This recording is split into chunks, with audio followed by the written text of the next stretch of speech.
Sekejap bagi cikgu ni, sekejap cikgu nak setting sekejap. Presenting.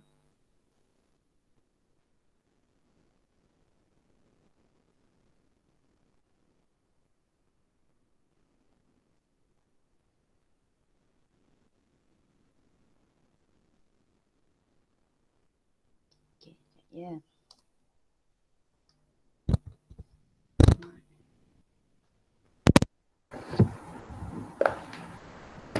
Okey, awak tadi rujuk jadual yang tanda right, tanda pangkal tu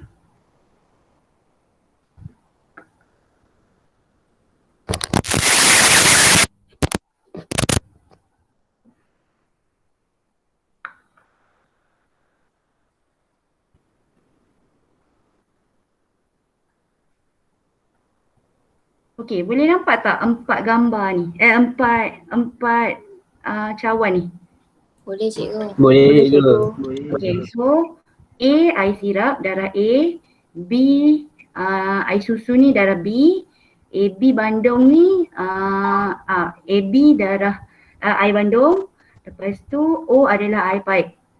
Okay, so kita tengok sekarang. Okay, awak tengok jadual tu. Okay, O adalah penderma universal kan? Dia boleh derma kat semua kumpulan darah. O, penderma universal. So, ni sekarang cikgu ada darah O, air paip. So, cikgu masuk. Okay, masuk O dengan O, tak ada perubahan warna. Warna dia sama. Masuk dekat AB pun, warna dia sama. Kan tak ada warna perubahan apa-apa. Masuk dekat B pun, air paip masuk dekat susu pun sama. Warna, still warna susu. Dan masuk dekat A, pun warna merah, kekal merah. So maknanya darah O dia boleh derma dekat semua kumpulan darah. So dia adalah penderma universal. Okay, sebab tak ada perubahan warna pun. Okay. So sekarang, okay, O settle. Faham Maknanya awak ingat nanti kalau awak nak ingat O ni air pipe. So masuk dekat semua orang pun dia tak akan berubah warna dia. Okay, sekarang kita nak testing darah A. Darah A.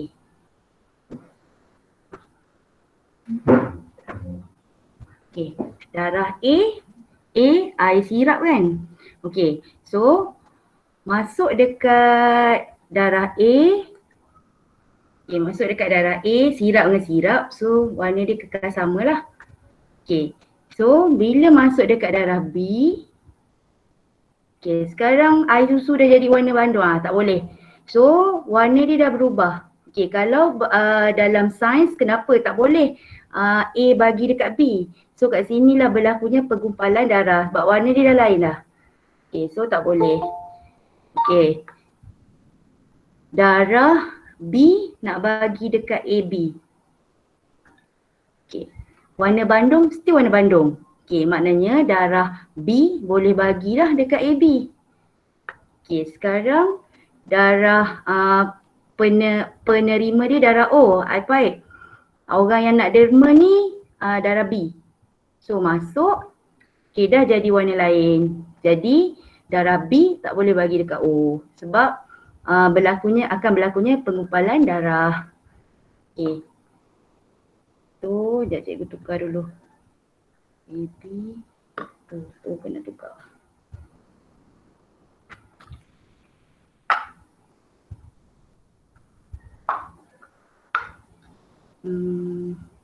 B tadi air sirap.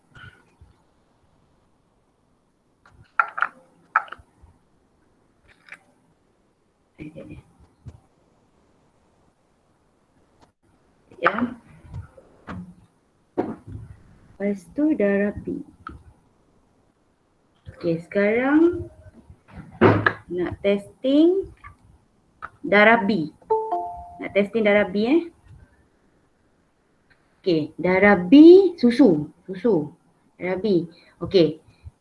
So, sekarang cikgu ada darah A. Darah A sirap. So, ni confirm lah tak boleh. Sebab berlakunya perubahan warna. Okay, jadi B tak boleh bagi A. Okay, B dengan B. Ni tak ada perubahan warna lah. Okay, so B dengan B boleh. B dengan AB. Okay, B nak bagi dekat AB. Okay, ni pun boleh sebab warna Bandung ni still warna Bandung. Dia tak kacau pun. Okay, sekarang B nak bagi dekat O. Boleh ke tak boleh? Boleh. Boleh. Tak Sebab boleh. berlakunya perubahan warna. Okay, jadi tak bolehlah kalau kita bagi juga berlakunya penggumpalan darah. Okay. So, A. Ya, cikgu tukar lah. Dia dah bertukar warna. Okay, darah A, darah B, darah AB. Sekejap cikgu nak ambil air.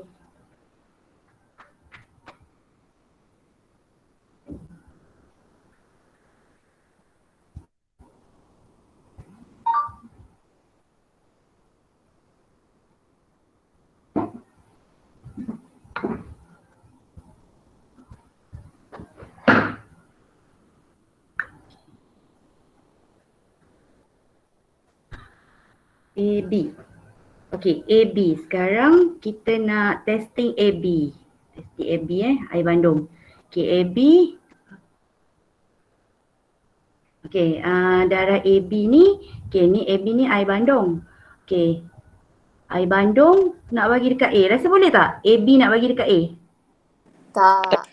Okay, tak. Tak boleh ke? Tak boleh. AB tak boleh bagi dekat A. AB nak bagi B. Boleh tak? Tak boleh juga. Tak boleh juga. Tak. Okay, AB bagi AB. Boleh. Boleh.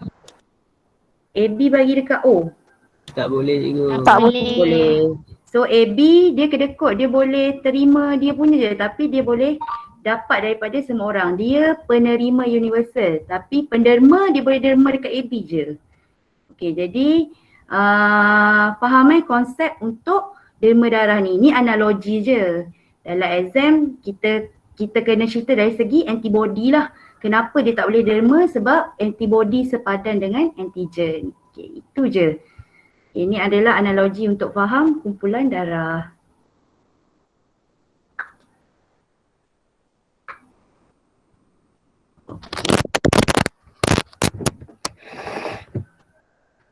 Okay, sekejap cikgu nak cari modul sekejap.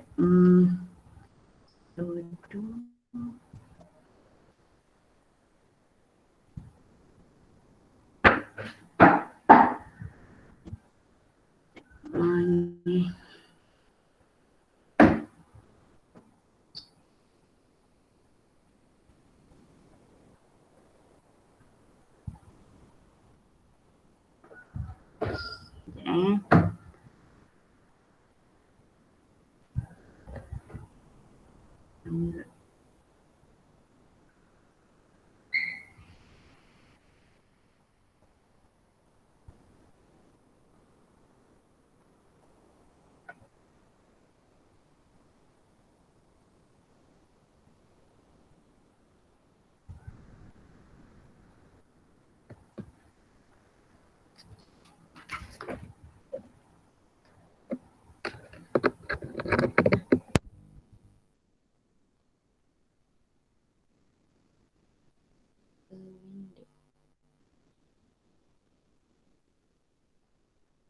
Okay. So kita pergi ke muka surat 70. Sekejap Okay, muka surat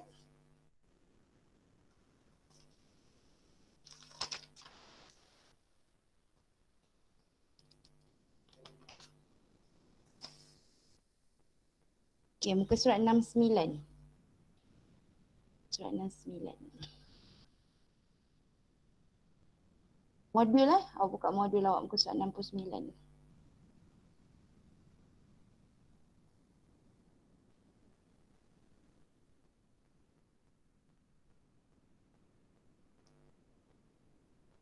Okay.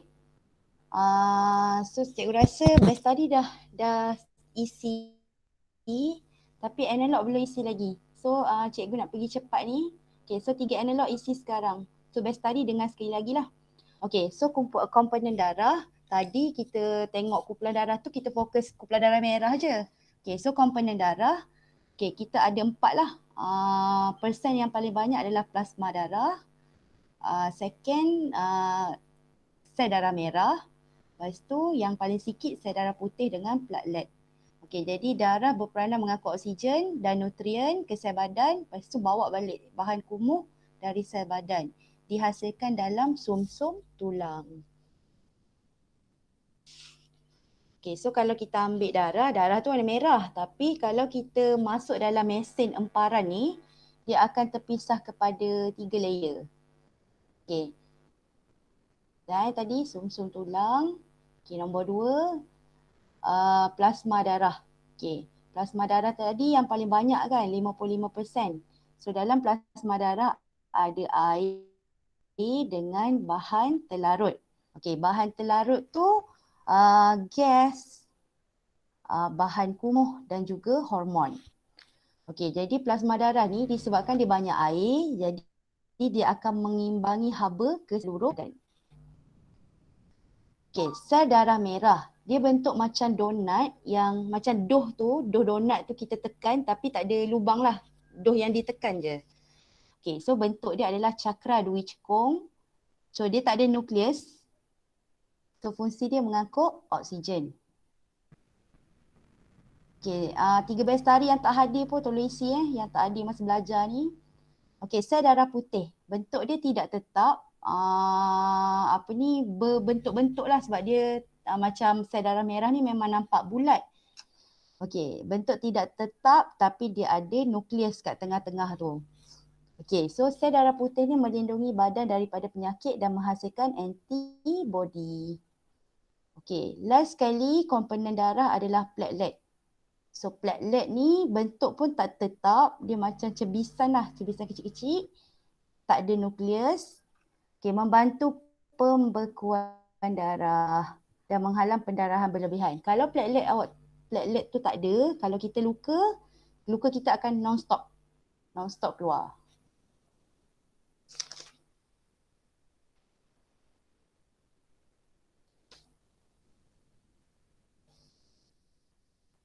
Okey.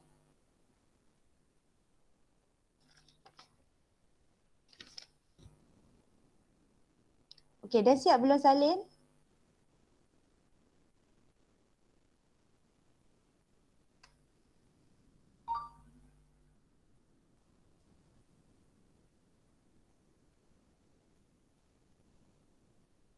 Okey, 3 analog dah siap belum salin? Tolong respon seorang.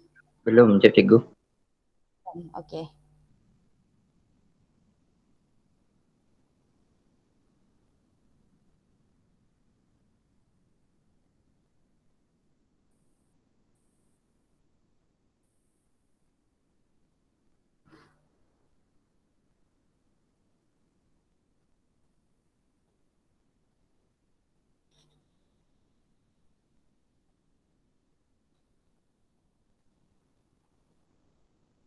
Okey dah. Dah.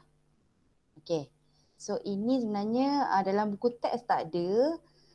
Tapi dia anggap awak dah belajar masa tingkatan 1. Cuma platelet ni lah yang tambahan. Okey. So muka surat 70. Okey, kita ulang balik. Okey, antigen sel darah merah. So pada sel darah merah, dia ada protein. Dan protein tu memberi nama kepada darah merah tu. Okey, antigen sel darah merah. Okey, A. Terdapat 4 kumpulan darah A, B, AB dengan O. Okey, kumpulan darah ini disebabkan oleh kehadiran atau ketidakhadiran 2 jenis protein. Okey, protein tu kita panggil antigen. Kita ada 2 je, antigen A dengan antigen B dalam sel darah merah. Okey, jadi kumpulan darah ni fokus pada sel darah merah. Okay. So kalau darah tu darah A, maknanya dia ada antigen A. Ni protein darah A. Sebab apa nama dia darah A? Sebab pada darah tu ada antigen A. Kenapa darah tu darah B? Sebab pada kumpulan darah tu ada antigen antigen B. Kenapa darah tu nama AB? Dia ada dua-dua antigen. Dia ada yang macam dan dia ada. Okay, kenapa darah tu darah O dia apa-apa antigen? Dia Okay, tak ada lepas tu antigen. awak ada pula antibody. Okay, kita ada antibody plasma. Okay, antibody ada dua jenis juga iaitu anti-A dan anti-B. Okay, darah A. Antigen tadi diikutlah kalau darah A antigen A, darah B antigen B. AB maknanya dia ada dua antigen. O tak ada antigen. Okay, antibody kena lawan huruf tu. Kalau antigen dia A, antibody dia B. Antibody tak ada sama, nanti dia berlaku penggumpalan darah. So darah A antibody B, darah B antibody A, darah AB sebab dia ada dua huruf kan, so dia tak ada antibody. Okay, O dia tak ada antigen, tak ada apa-apa kan kat atas dia punya sel darah ni. So dia tak ada antigen, maka dia akan ada dua antibody. Anti-A, anti-B. Okay, so kalau ada highlight, tolong highlight penyataan ni. Kalau tak ada highlighter, awak garis je lah. Okay, antibody akan menyerang antigen yang sepadan dengannya. Apa maksud sepadan? Sama huruf. Okay, antibody akan menyerang antigen yang sepadan dengannya dan menyebabkan penggumpalan darah.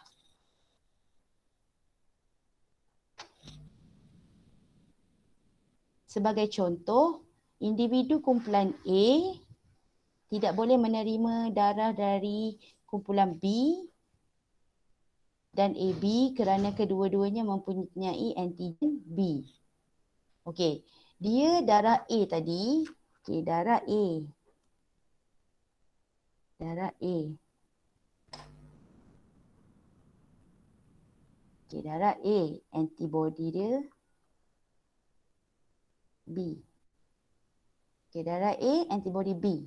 Okey, sekarang orang yang nak bagi kat dia ni, dia kata apa tadi? Kumpulan B kan?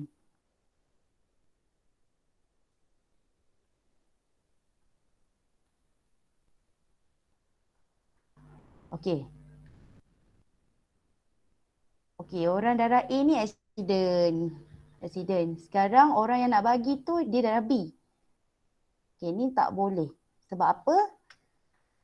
Sekarang orang darah A, antibody dia B. Antibody dia B. So, orang darah B, antigen dia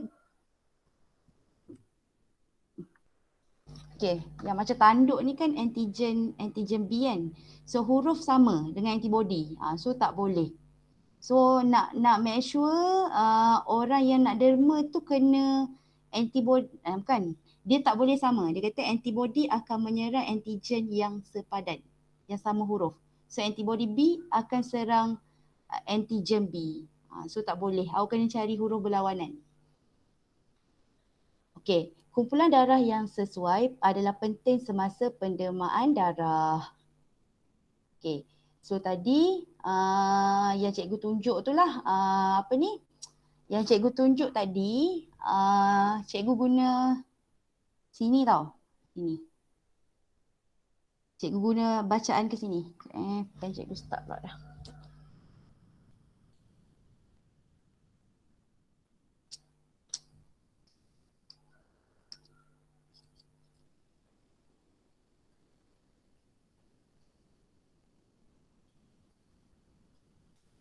Okay. Cikgu guna ke sini Tadi cikgu guna air sirap. Sirap dengan sirap boleh. Sirap dengan susu tak boleh. Sirap dengan bandung boleh sebab warna pink tu kekal pink. Sirap dengan air pipe tak boleh. So cikgu cikgu tunjuk tadi tu macam ni ke sini. Okay, so O tadi air pipe. Air pipe semualah dia boleh bagi kat semua orang. Okay, bandung tadi AB bandung kan. So bandung tak boleh bagi dekat sirap, bandung tak boleh bagi kat susu, dia boleh bagi diri dia je lah. Tak boleh bagi dekat iPad. Okay, jadi cara awak nak ingat, awak kena ingat derma sebab tadi cikgu tuang tu kepada kita penderma. Yang cikgu tuang tu penderma. Derma nak bagi dekat orang yang menerima. Dalam cawan-cawan tadi tu ini penerima. Okey, jadi bila kita tengok penderma yang mana semua tanda right ni, ini adalah kita panggil penderma universal. Maknanya universal ni maknanya dia boleh bagi semua orang. Okey. Kalau kita tengok dari segi penerima, semua yang tanda right. So ini darah AB lah ni. Sini darah AB, sini darah O. Okay. So AB ni tanda right dia semua. So kita panggil dia penerima universal.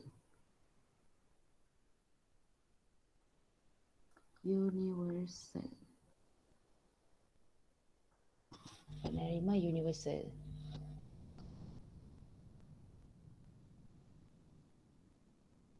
Okay, semua dah siap Salim muka surat 70 ni?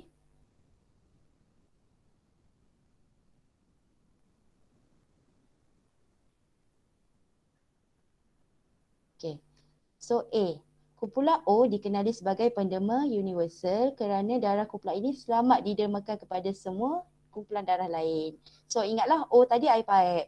So dia boleh bagi semua orang. Okey, kumpulan darah AB dikenali sebagai penerima universal kerana darah kumpulan ini selamat menerima darah dari semua kumpulan lain. Jadi awak kena tahulah awak darah apa. Cikgu darah AB. Tapi AB ni dia boleh terima dari semua orang, tapi nak derma dia boleh bagi dekat AB je. Dia kena kod lah. Okey, C. Penggumpalan darah akan berlaku jika darah yang tidak sepadan didermakan. Darah yang tidak sepadan didermakan. Secara analoginya tadi, penggumpalan darah ni kalau berubah warna, itulah penggumpalan darah yang cikgu demo tadi tu. Okey. So penggumpalan darah akan menyebabkan kematian. Menyebabkan peredaran darah terganggu dan boleh menyebabkan kematian.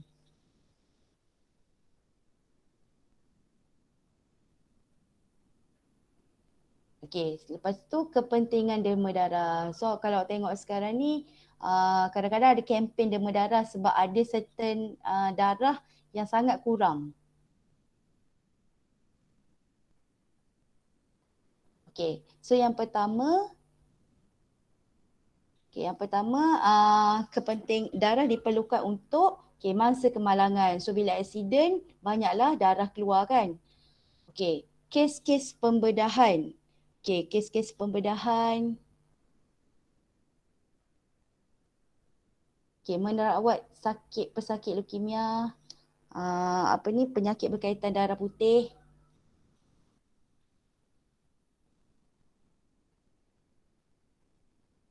Okey, hemofilia pun penyakit berkaitan darah. Orang sakit kanser.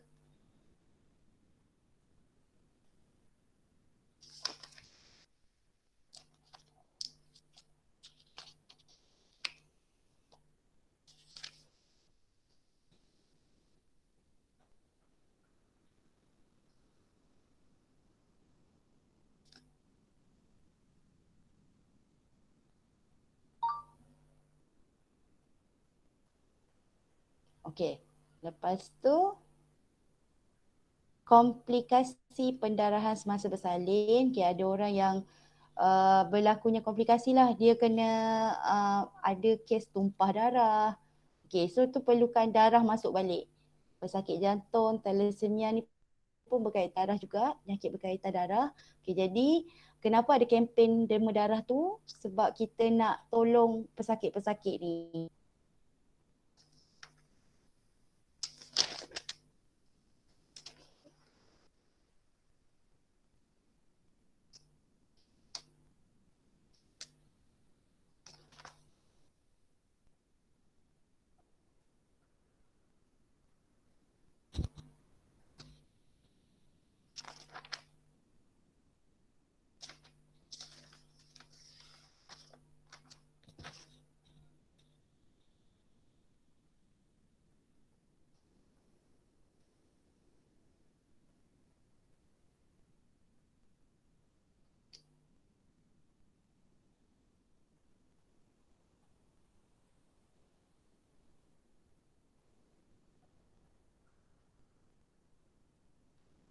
Okey. Semua dah? Dah cikgu. Okey, so kita masuk subtopik baru, pengangkutan dalam tumbuhan. Okey, yang kita belajar tu semua pengangkutan dalam haiwan, dalam manusia. Okey, sekarang kita fokus kepada tumbuhan. Tumbuhan pun dia kena angkut juga air, angkut garam mineral untuk hidup.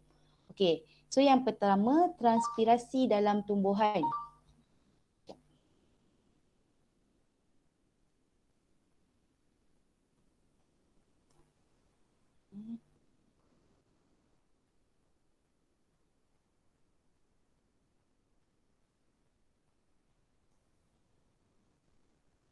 Okey, so tengok gambar ni.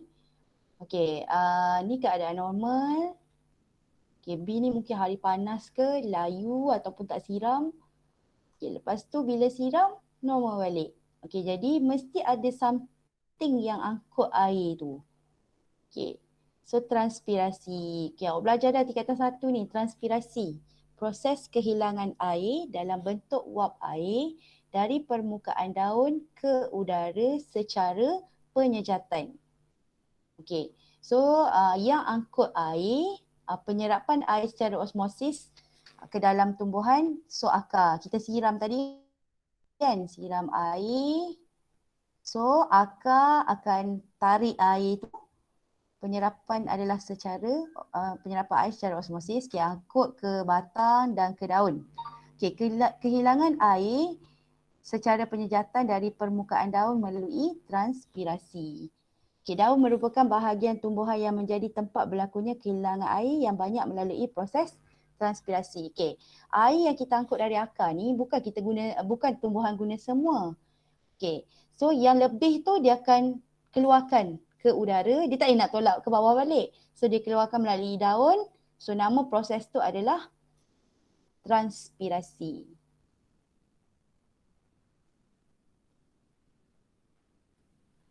Okay, so epidermis daun terdiri daripada satu lapisan. Okey, ni daun. So kita kan ada epidermis atas, kita ada epidermis bawah. Okey, dan kita dah belajar sebelum ni dekat bawah daun ada stoma. Okey. Sel epidermis merembeskan kutikel berlilin yang menyaluti permukaan luar daun untuk mengurangkan kehilangan air semasa transpirasi. Okey, jadi kalau tengok macam contoh pokok pisang, perasan tak dia punya permukaan tu nampak cantik je atas tu. Tu sebenarnya kutikel berlilin. Okey, so tumbuhan ni kenapa dia ada kutikel berlilin ni? Dia kan air akan keluar kan, air keluar dari permukaan daun. Air keluar ni banyak. Okay, air keluar.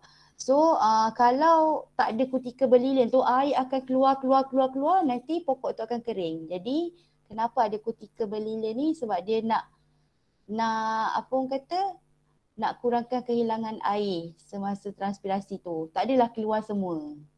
Okey, fungsi stoma. Sebelumnya kita belajar stoma ni terbuka, tertutup, masa ada kita fokus pada glukosa kan. Okey, kebanyakan air yang hilang semasa transpirasi dalam tumbuhan berlaku melalui liang stoma yang terdapat pada epidermis daun. Okey, semasa fotosintesis, stoma terbuka kan, kita dah belajar teknik gas. Okey, apa yang menyebabkan sel pengawal apakah yang memasuki sel pengawal yang menyebabkan liang stoma terbuka? Okey, kita dah apply hari tu teknik gas.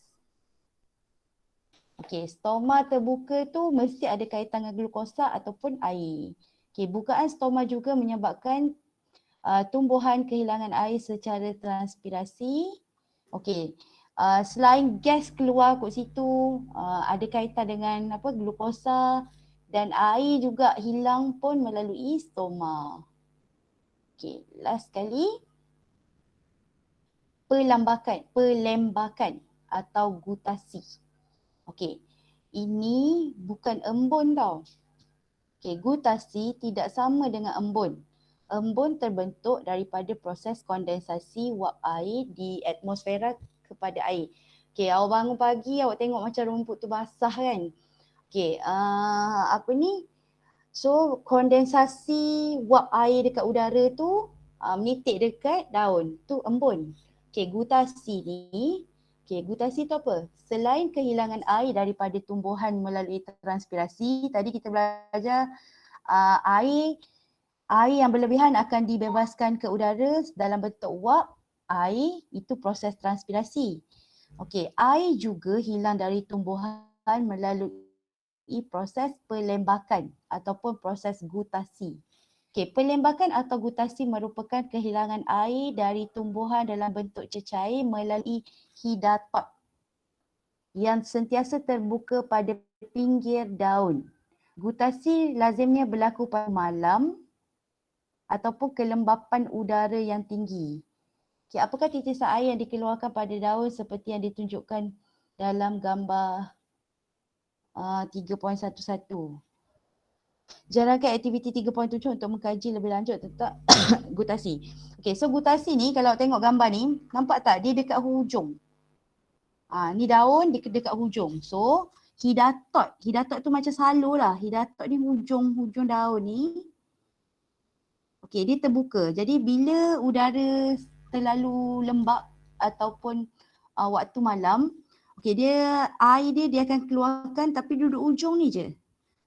So proses tumbuhan tu keluarkan air melalui hidatot tu.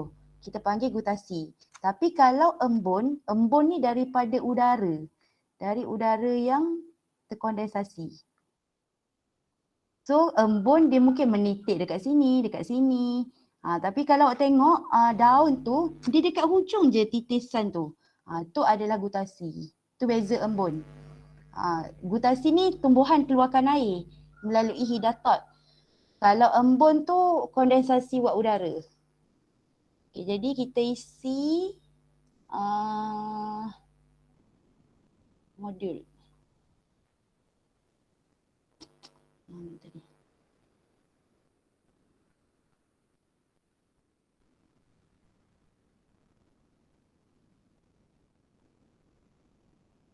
Okay, so kita isi muka surat 72.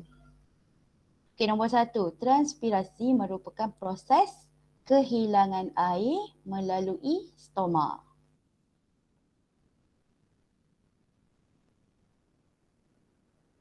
Okay, nombor 2. 99% air yang diserap oleh akar tersejat dalam transpirasi. Awak tengok 99% tersejat. Maknanya transpirasi ni dikeluarkan 99%, 1% je air digunakan oleh tumbuhan untuk menjalankan fotosintesis dan mengekalkan kesegahan. Kesegahan tu dia maknanya dia kata apa, tak layu lah, segah. Bukan segar kesegahan. Okey, maknanya air tu cukup je dalam batang dia. So dia segah lah.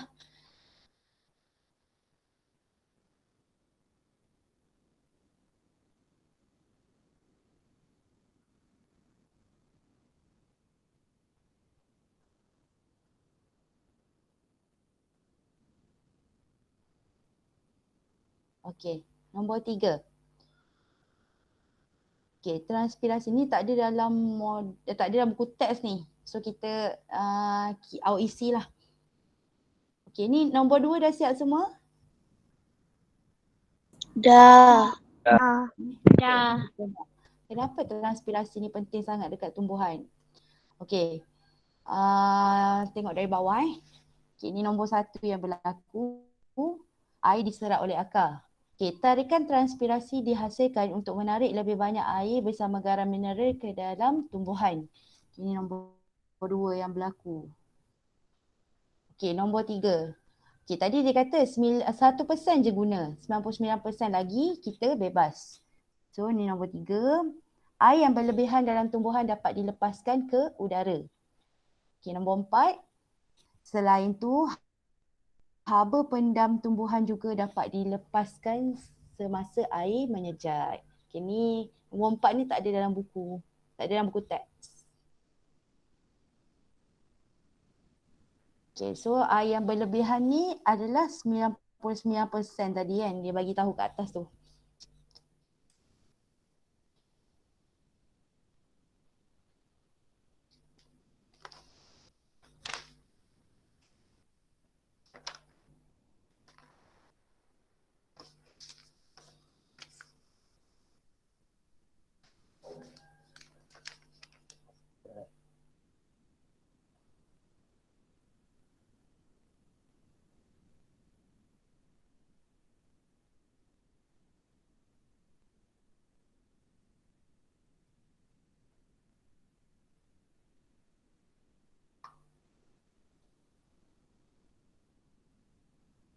Okey, semua dah ni yang Dah, gambar pokok Dah, ni? cikgu. Dah. Dah, Cikgu. So nombor 4, stoma ialah bukaan kecil yang dikelilingi oleh sepasang sel pengawal pada permukaan daun. Dan stoma ni banyak dekat bawah daun lah. Okey. A, fungsi sel pengawal adalah untuk mengawal pembukaan dan penutupan stoma. So nak buka tutup tu depends pada gas tu lah. Maksudnya glukosa, tengok glukosa dia tinggi ke rendah. Lepas tu apa jadi, air akan meresap masuk, meresap keluar, itu akan kontrol kita punya bukaan stoma. Okey. B, terdapat lebih banyak stoma di bahagian epidermis bawah berbanding epidermis atas.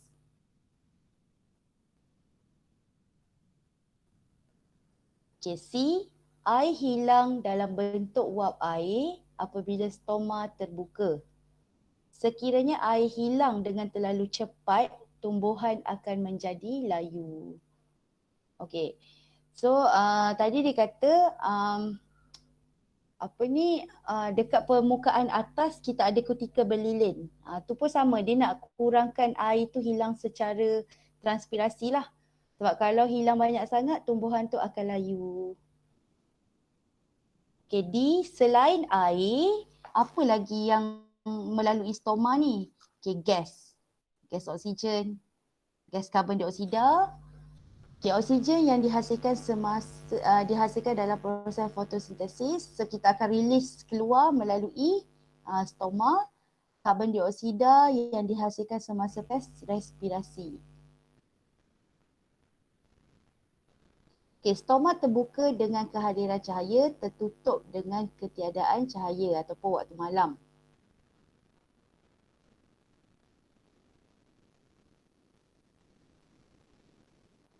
Okay, nombor 5, gutasi.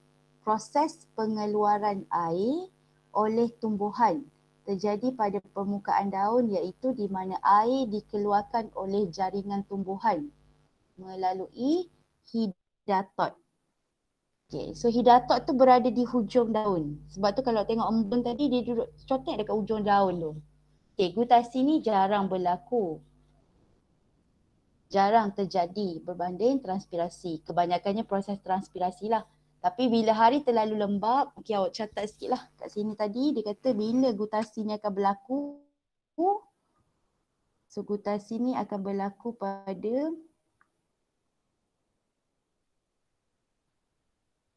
keadaan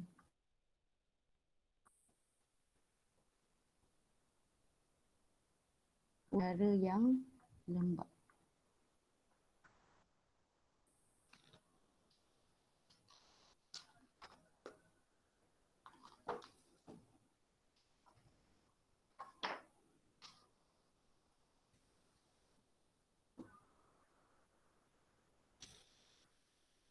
Ataupun malam, pada waktu malam.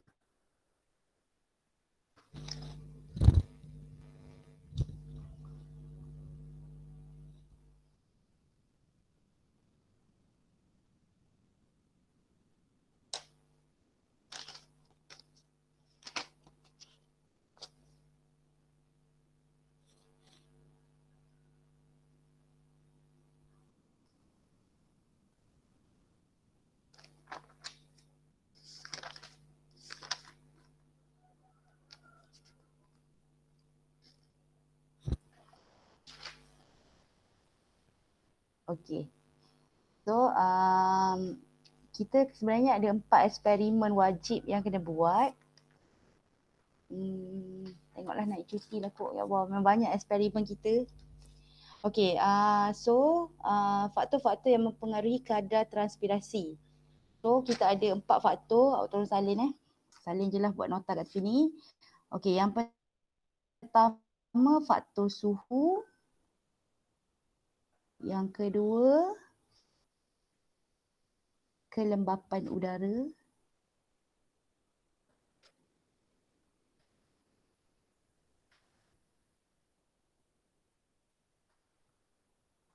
Okey, yang ketiga, keamatan cahaya. keamatan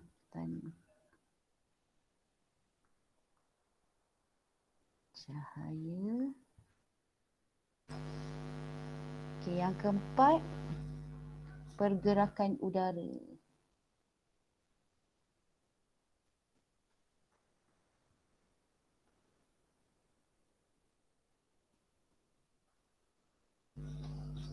Okey. So ada empat apa orang kata? Empat faktor. Okey, jadi kalau kita nak transpirasi kita tu tinggi, apa kena buat pada suhu? Suhu tinggi ke suhu rendah?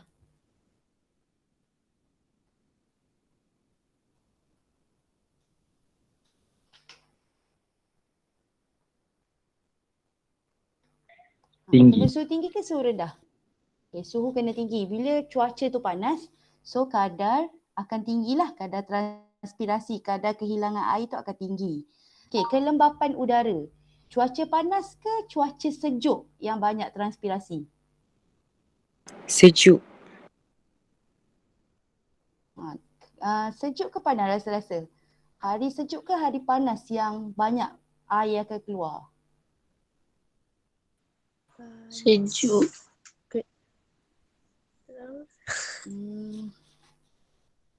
Sejuk ke panas? Panas. Panas. Okey, bila hari panas, kita akan keluarkan banyak air lah. Kayak macam kita lah, kalau kita berpeluh lah. Okey, keamatan cahaya pun kena tinggi. Bila tempat bercahaya dengan tempat yang gelap. So tempat yang bercahaya tu kadar transpirasi dia akan tinggi. Pergerakan udara pun kena, kelembapan udara kena rendah. Kelembapan udara ni maknanya cuaca yang panas lah. Ni je yang terbalik. Kelembapan udara cuaca yang panas lah. Okey, pergerakan udara kena tinggi. Contohnya tempat yang ada angin dengan tempat yang langsung tak ada angin. So yang tempat berangin tu kadar transpirasi dia akan tinggi. Okey, kita stop sampai sini. Okey, ada homework untuk awak. Okey, muka surat untuk 3 analog, 3 biasa tadi dah jawab 84 kan? Okey, cuma mungkin ada bawah dia tu kot. Okey, muka surat 84 tolong buat. 85. Okey, 84 dengan 85. Okey, kita akan bincang hari Khamis ni. Boleh?